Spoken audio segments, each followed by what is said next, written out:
నమస్తే people, welcome back to my YouTube channel. So ఈరోజు అయితే మన దగ్గర ఎన్ఆర్ కార్బన్ యాంటీడోట్ అవుతుంది. ప్రోడక్ట్ని చాలా రోజుల నుంచి టెస్ట్ చేద్దాం అనుకున్నా, బట్ మన డ్యూక్ 125 అమ్మేసిన తర్వాత మన దగ్గర అడ్వెంచర్ 250 అవుతుంది. సో అది కొత్త బైక్ కాబట్టి అందులో ఈ ప్రోడక్ట్ టెస్ట్ చేసినా మనకు అంత పెద్దగా రిజల్ట్స్ అయితే ఏం తెలియదు. సో అందుకే నేనైతే టెస్ట్ చేయలేదు. రీసెంట్గానే నేను స్పెండర్ ప్లస్ అయితే తీసుకున్నాను. ఇది వచ్చేసి అరౌండ్ 1,30,000 అయితే తిరిగింది. 2009 మోడల్. ఇందులో అయితే మనం ఎన్ఆర్ కార్బన్ యాంటీడోట్ అయితే టెస్ట్ చేద్దాం. ఈ ప్రోడక్ట్ గురించి మీలో చాలా మందికి అయితే తెలిసి ఉంటుంది. తెలియకపోతే ఏంటంటే ఈ ప్రోడక్ట్ దేనికి యూజ్ అవుతుంది అంటే మన ఇంజన్లో ఉన్న కార్బన్ని రిమూవ్ చేయడానికి యూజ్ అవుతుంది. కార్బన్ రిమూవ్ చేయడం వల్ల మనకి ఏమవుతుంది అంటే మన bike mileage and vibrations, knocking చాలా బెనిఫిట్స్ అయితే ఉన్నాయి. ప్రోడక్ట్ గురించి కంప్లీట్ డీటెయిల్స్ అయితే చెప్తా. ఈ ప్రోడక్ట్ని మన బైక్ మీద టెస్ట్ చేసే దానికంటే ముందు మన బైక్ మైలేజ్ అయితే టెస్ట్ చేయాలన్నమాట. నేను ఆల్రెడీ ఒక 10 days బ్యాకే మైలేజ్ అయితే టెస్ట్ చేసిన. ఆ వీడియో క్లిప్స్ అయితే మీరు ఇప్పుడు చూడండి. నేను 433 కిలోమీటర్స్ ఉన్నప్పుడు 1 లీటర్ పెట్రోల్ వేసి టెస్ట్ చేస్తే నాకు 491 కిలోమీటర్స్ వచ్చింది. అంటే నాకు అప్రాక్సిమేట్లీ 58 కిలోమీటర్స్ అయితే మైలేజ్ వచ్చింది. అండ్ ఈ మైలేజ్ కూడా మనకు లోకల్లో తిరిగిన మైలేజ్ ఇది. నేను ఈ మైలేజ్ టెస్ట్ కూడా నేను ఎలా చేశానంటే రెగ్యులర్గా నేను బైక్ ఎలా యూజ్ చేస్తానో అలా యూజ్ చేసిన అనమాట. అంటే 1 లీటర్ వేసి నేను ఆ బైక్లో ఉన్న పెట్రోల్ అయిపోయే వరకు రెగ్యులర్గా నేను అటు ఇటు తిరుగుతా కదా, అలా టెస్ట్ చేసిన. నార్మల్గా అందరూ ఏం చేస్తారంటే 1 లీటర్ వేసి హైవే పైన కానివచ్చు లేకపోతే 100 mlతో టెస్ట్ చేస్తారు. సో అలా చేస్తే ఎగ్జాక్ట్ మైలేజ్ తెలియదు మనకు. అందుకే నేను రెగ్యులర్గా బైక్ని ఎలా ఒక 2 kilometers 3 kilometers డేలో తిప్పుతాం కదా, అలాగా ఒక 10 days వరకు యూజ్ చేస్తాం. ఇదే 2009 మోడల్ స్పెండర్ ప్లస్. ఇది మీరు బైక్ రీడింగ్ కూడా చూడొచ్చు. 28,000 అంటే 1,28,000 తిరిగింది. ఇదే అనమాట నేను తీసుకున్న ఎన్ఆర్ కార్బన్ యాంటీడోట్. ఇది మన నీలు ఆర్ట్స్ ఆటోమొబైల్ ఛానల్లో అయితే అన్నవాళ్ళు టెస్ట్ చేసి రిలీజ్ అయితే చేసిరు ఈ ప్రోడక్ట్. ఇదైతే మన బైక్కి 40 ml అయితే ఇంజెక్ట్ చేయాలి. అంటే 20 ml అయితే ఇంజెక్ట్ చేయాలి. ఫస్ట్ డోస్లో 20 ml, సెకండ్ డోస్లో 20 ml. దీని మీద అయితే ఎంత ml అని మెన్షన్ చేయలే. 100 ml ఉంటుందేమో నాకు తెలిసి. ఏం చేయాలంటే ఫస్ట్ మనము దీన్ని ఒక సిరంజ్ అయితే తీసుకోవాలి. మెడికల్ షాప్లో దొరుకుతుంది కదా, ఈ 10 ml సిరంజ్, 20 ml సిరంజెస్ కూడా దొరుకుతాయి. ఇందులో ఇంజెక్ట్ చేసుకొని మనకు ఇక్కడ 2 ఆప్షన్స్ ఉన్నాయి ఇంజన్లోకి ఇంజెక్ట్ చేయడానికి. ఒకటిది ఎయిర్ సక్షన్ పైప్ ఉంటుంది. ఈ పైప్లోకి మనం ఇంజెక్ట్ చేయొచ్చు, లేకపోతే ఇక్కడ మనకు ఎయిర్ ఇంటెక్ పైప్ ఉంది కదా, ఇందులో నుంచి అయినా ఇంజెక్ట్ చేయొచ్చు. నేనైతే దీనికి ఇంజెక్ట్ చేసి చూసిన అనమాట.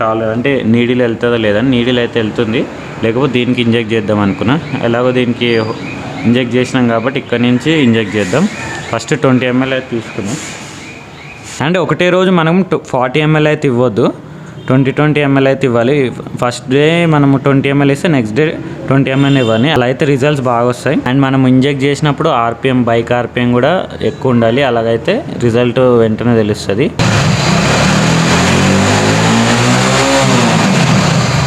ఆపి బ్లాక్ స్మోక్ అయితే ఏం రాలేదు, లైట్గా వచ్చింది అంతే.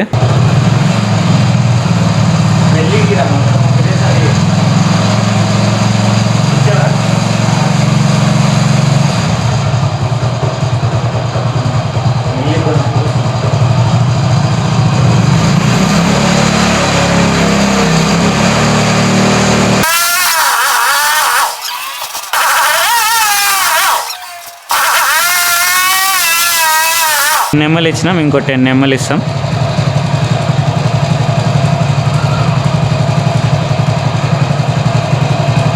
ఆర్పిఎం తక్కువ ఉంటే బైక్ ఆఫ్ అయిపోతుంది.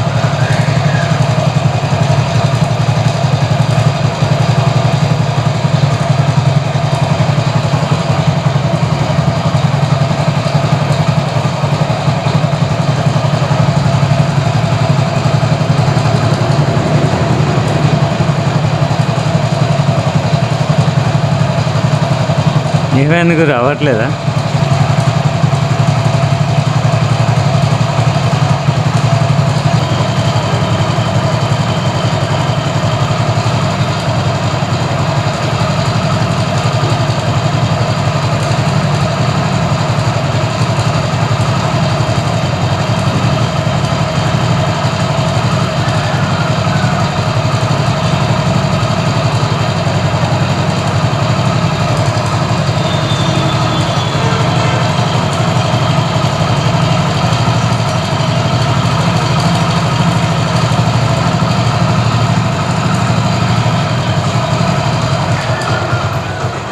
ఇప్పుడైతే కంప్లీట్గా సెకండ్ డోస్ కూడా ఇచ్చేసినాము.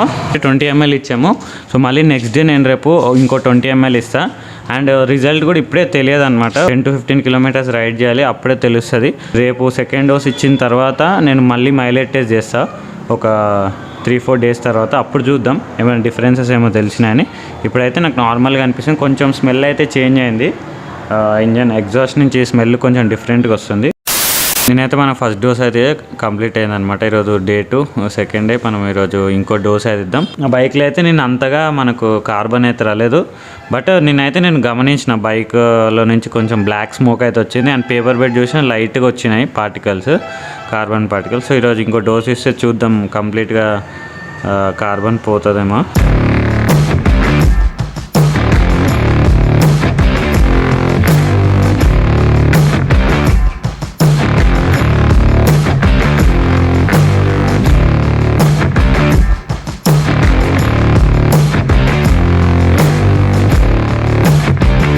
యాంటీడోట్ యూజ్ చేసిన తర్వాత నేను మళ్ళీ 29,046 కిలోమీటర్స్ దగ్గర 1 లీటర్ పెట్రోల్ వేసి అయితే టెస్ట్ చేస్తే నాకు 29,107 కిలోమీటర్స్ వచ్చింది.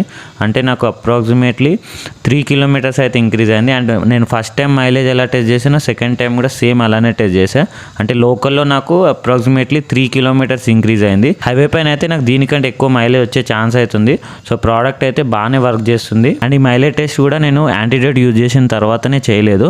ఒక 500 కిలోమీటర్స్ బైక్ని యూజ్ చేసిన తర్వాత నేనైతే చేశాను. అంటే లాంగ్ టర్మ్లో మనకు రిజల్ట్స్ ఎలా ఉంటాయని చెప్పి చేశాను. సో ప్రోడక్ట్ వాడిన తర్వాత రిజల్ట్ అయితే బాగానే ఉంది. మాకు 58 ఇచ్చే బైక్ 61 ఇచ్చిందంటే ఇది మ్యాక్సిమం లిమిట్ అనమాట. మనకు స్పెండర్కి ఇంతకు మించి రాదు, అందుకే ఇంక్రీజ్ అవుతాయి. ఒకవేళ తక్కువ మైలేజ్ ఇచ్చే బైక్కి మీరు యూజ్ చేస్తే 100% చాలా 5 to 10 కిలోమీటర్స్ పెరిగే ఛాన్సెస్ కూడా ఉన్నాయి.